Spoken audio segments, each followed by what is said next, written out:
Welcome, in this video we are going to learn Nmap stealth scanning in Linux.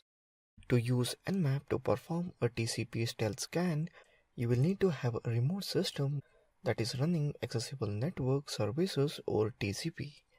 As with the most scanning requirements, Nmap has an option that simplifies and streamlines the process of to perform TCP stealth scan with Nmap.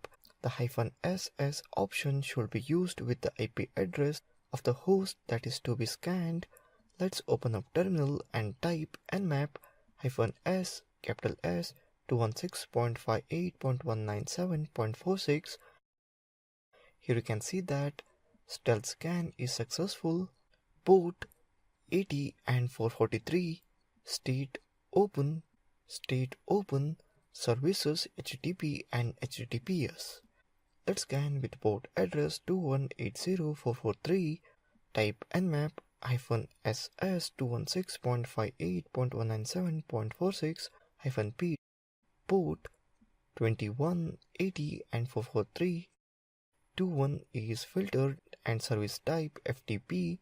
The rest are HTTP and HTTPS which are open. So that's it in this video. Thank you for watching this video.